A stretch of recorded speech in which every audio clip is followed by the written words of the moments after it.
ପ୍ରାଚୀନ ଭାରତୀୟ ସହର ଦ୍ୱାରକା ହିନ୍ଦୁ ସଂସ୍କୃତିରେ କୃଷ୍ଣଙ୍କର ମହାନ ତଥା ସୁନ୍ଦର ସହର ଭାବରେ ଜଣାଶୁଣା। ହିନ୍ଦୁ ଲେଖାରେ କୁହାଯାଇଛି ଯେ ଯେତେବେଳେ କୃଷ୍ଣ ଆଧ୍ୟାତ୍ମିକ ଜଗତରେ ଯୋଗ ଦେବା ପାଇଁ ପୃଥିବୀ ପୃଷ୍ଠ ଛାଡ଼ିଥିଲେ ସେତେବେଳେ କାଳୀଙ୍କ ଯୁଗ ଆରମ୍ଭ ହୋଇଥିଲା ଏବଂ ଦ୍ୱାରକା ଓ ଏହାର ବାସିନ୍ଦାମାନେ ସମୁଦ୍ରରେ ବୁଡ଼ି ଯାଇଥିଲେ। ଏହାର କ'ଣ ରହିଛି ରହସ୍ୟ, ଚାଲନ୍ତୁ ଦେଖିବା ଏହି ଭିଡ଼ିଓରେ।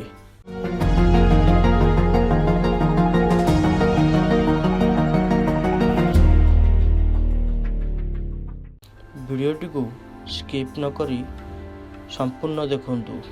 ଯଦି ଆପଣ ଏହି ଚ୍ୟାନେଲକୁ ନୂଆ ଆସିଛନ୍ତି ତେବେ ଡେରି ନକରି ଲାଇକ୍, ସେୟାର ଏବଂ ସବସ୍କ୍ରାଇବ୍ ମଧ୍ୟ କରିଦିଅନ୍ତୁ ଏହିଭଳି ରହସ୍ୟମୟ ଭିଡ଼ିଓ ଦେଖିବା ପାଇଁ। ଦ୍ୱାରକା ଏକ ଏମିତି ପ୍ରାଚୀନ ଧାର୍ମିକ ସହର ଯାହା ଭଗବାନ ଶ୍ରୀକୃଷ୍ଣ ଏହାକୁ ସୁନ୍ଦର ଭାବରେ ଗଢ଼ିଥିଲେ। କିନ୍ତୁ ଅଚାନକ କ'ଣ ହେଲା, ଏହି ପୁରା ସହର ଜଳମଗ୍ନ ହୋଇଗଲା। ସମୁଦ୍ରର ଗଭୀରତା ଭିତରେ ଏହାର ଅବଶେଷ ଆଜି ମଧ୍ୟ ପଡ଼ି ରହିଛି। ମଥୁରାରୁ ଆସିବା ପରେ ଭଗବାନ ଶ୍ରୀକୃଷ୍ଣ ଏକ ଏମିତି ନଗରର ସ୍ଥାପନା କରିଥିଲେ ଯାହା ବହୁତ ବଡ଼ ଏବଂ ଅତି ସୁନ୍ଦର ଥିଲା। ଏହି ନଗରର ନାମ ଥିଲା ଦ୍ୱାରକା ନଗରୀ। କିନ୍ତୁ ଶ୍ରୀକୃଷ୍ଣଙ୍କ ମୃତ୍ୟୁ ପରେ ଏହି ସୁନ୍ଦର ନଗରୀ ସମୁଦ୍ରରେ ବୁଡ଼ିଗଲା। ଅନୁସନ୍ଧାନରୁ ଜଣାପଡ଼ିଛି ଯେ ଏହି ଦ୍ୱାରକାର କାହାଣୀ 9000 ବର୍ଷ ପୁରୁଣା। ଏହି ସହର ପ୍ରାଚୀନ ସଭ୍ୟତା ସହିତ ଯୋଡ଼ି ହୋଇଛି। ଏହା ଭାରତର ସବୁଠାରୁ ବଡ଼ ରାଜ୍ୟ ଥିଲା। ପୌରାଣିକ ସମୟରେ ଏମିତି ବହୁତ କାହାଣୀ ଅଛି, କିନ୍ତୁ ସତତଃ ଏହା ପୃଥିବୀ ସୃଷ୍ଟି ହେବା ସମୟରୁ ଏହି ପୌରାଣିକ ଇତିହାସ ସବୁଦିନ ପାଇଁ ସମୁଦ୍ରର ଗଭୀରତା ଭିତରେ ପୋତି ହୋଇ ରହିଯାଇଛି, ଯାହାକୁ ନେଇ ଆଜି ମଧ୍ୟ ଅନୁସନ୍ଧାନ ଚାଲିଛି। ସମୁଦ୍ର ଭିତରେ ଅନୁସନ୍ଧାନ ସମୟରେ କିଛି ଏମିତି ପ୍ରମାଣ ମିଳିଛି ଯାହା ଏହି ପୌରାଣିକ କଥା ସବୁକୁ ସତ ବୋଲି ପ୍ରମାଣ କରୁଛି। ଏହି ଭିତରୁ ଗୋଟେ ହେଉଛି ଦ୍ୱାରକା ନଗରର ରହସ୍ୟ। କୁହାଯାଉଛି ଯେ 9000 ବର୍ଷ ପୂର୍ବେ ହିମଯୁଗର ସମାପ୍ତ ହେଲା, ଯାହାପରେ ସମୁଦ୍ରର ଜଳସ୍ତର ଏତେ ବଢ଼ିଗଲା ଯେ କିଛି ସହର ସମୁଦ୍ର ଭିତରେ ଜଳମଗ୍ନ ହୋଇଗଲା। ସେହି ଭିତରୁ ଗୋଟେ ନଗରୀ ଥିଲା ଯାହାର ନାମ ଦ୍ୱାରକା। ଐତିହାସିକମାନେ କହିବା କଥା, ଦ୍ୱାରକାକୁ ଶ୍ରୀକୃଷ୍ଣଙ୍କର ଦେହାନ୍ତ ପରେ ଜାଣିଶୁଣି ନଷ୍ଟ କରିଦିଆଯାଇଥିଲା। ଭଗବାନ ଶ୍ରୀକୃଷ୍ଣ ମଥୁରାରୁ ଯିବା ପରେ ନିଜର ପୂର୍ବପୁରୁଷଙ୍କ ଭୂମିକୁ ପୁଣି ଥରେ ରହିବା ଉପଯୋଗୀ କଲେ। ଏହା ଶ୍ରୀକୃଷ୍ଣଙ୍କ କର୍ମଭୂମି ଭାବରେ ଜଣାଶୁଣା। ଦ୍ୱାରକା ଭାରତର 7ଟି ସବୁଠୁ ପ୍ରାଚୀନ ନଗର ମଧ୍ୟରୁ ଗୋଟିଏ। ବାକି 6ଟି ନଗରର ନାମ କିଛି ଏମିତି ଥିଲା, ଯେମିତିକି ମଥୁରା, କାଶୀ, ହରିଦ୍ୱାର, ଅବନ୍ତିକା, କାଞ୍ଚିପୁରମ୍ ଏବଂ ଅଯୋଧ୍ୟା। କିଛି ଲୋକ ଦ୍ୱାରକାକୁ ଦ୍ୱାରାବତୀ, କୁଶସ୍ଥଳୀ, ଅନର୍ଥକ, ଓଖାମଣ୍ଡଳ, ଗୋମତୀ ଦ୍ୱାରକା, ଚକ୍ରତୀର୍ଥ, ଅନ୍ତର୍ଦ୍ୱୀପ ଏବଂ ବାଣୀଦୁର୍ଗ ନାମରେ ଜଣାଶୁଣା। ଏହି ସହରରେ ଚାରିପାଖରେ ବହୁତ ଲମ୍ବା କାନ୍ଥ ଥିଲା, ଯେଉଁଥିରେ ବହୁତ ଗୁଡ଼ାଏ ଦ୍ୱାର ମଧ୍ୟ ଥିଲା। ବହୁତ ଦ୍ୱାରର ସହର ହୋଇଥିଲା ବୋଲି ତାକୁ ଦ୍ୱାରକା କୁହାଯାଉଥିଲା। କୁହାଯାଉଛି ଯେ ସମୁଦ୍ର ଭିତରେ ଆଜି ବି ଏହି କାନ୍ଥ ଠିଆ ହୋଇ ରହିଛି।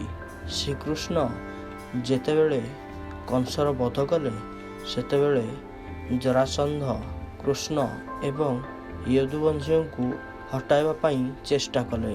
ମୌକା ମିଳିବା ପରେ ମଥୁରା ଏବଂ ଯାଦବଙ୍କ ଉପରେ ବାରମ୍ବାର ଆକ୍ରମଣ କରି ଚାଲିଥିଲେ।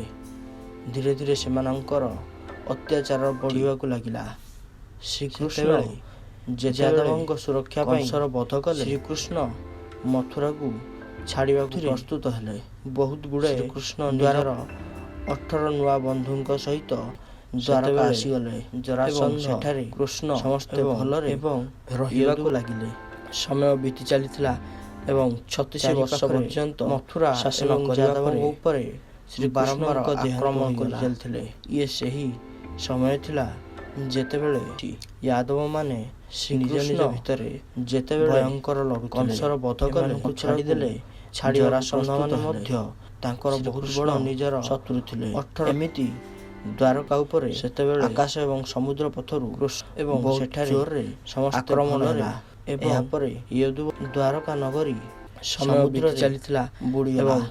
ଏମିତି ବି ପ୍ରଶ୍ନ ଉଠୁଛି ଯେ ଦ୍ୱାରକା ନଗରୀ ବାରମ୍ବାର ସମୁଦ୍ରରେ କାହିଁକି ଏବଂ କେମିତି ବୁଡ଼ିଗଲା? ସମୟ ଥିଲା ଯେ ଏହା କୌଣସି ପ୍ରାକୃତିକ ବିପର୍ଯ୍ୟୟର ଯେତେବେଳେ ହୋଇଥିବ ତ ଆଉ କିଏ କହୁଛନ୍ତି ଏମାନଙ୍କୁ ଛାଡ଼ିଦେଲେ ଜରାସନ୍ଧମାନେ ମଧ୍ୟ ନଷ୍ଟ କରିଦେଇଛନ୍ତି ତାଙ୍କର ବହୁତ ବଡ଼। ଯଦି ଏହା ଏମିତି ହେବାର ଦ୍ୱାରକା ଉପରେ ସତ ପ୍ରମାଣ ମିଳୁଛି, ଆକାଶ ଏବଂ ସମୁଦ୍ର ପର୍ଯ୍ୟନ୍ତ ବୈଜ୍ଞାନିକମାନେ ଆକ୍ରମଣରେ ପଶି ରିସର୍ଚ୍ଚ କରିବାକୁ ଲାଗିଲେ। ବୈଜ୍ଞାନିକମାନଙ୍କୁ ସମୁଦ୍ରର ଶହ ଶହ ଫୁଟ ତଳୁ କିଛି ଏମିତି ଅବଶେଷ ମିଳିଲା ଯାହାକି ସମସ୍ତଙ୍କୁ ଆଶ୍ଚର୍ଯ୍ୟ କରିଦେଲା। ସମୁଦ୍ରରେ ଦ୍ୱାରକାର ଅବଶେଷ ଉପରେ ସବୁଠାରୁ ପ୍ରଥମ ନଜର ଭାରତୀୟ ବାୟୁସେନାର ପାଇଲଟ ଉପରେ ପଡ଼ିଲା, ଯିଏ ସମୁଦ୍ର ଉପରେ ଜାହାଜ ଉଡ଼ାଉଥିଲେ।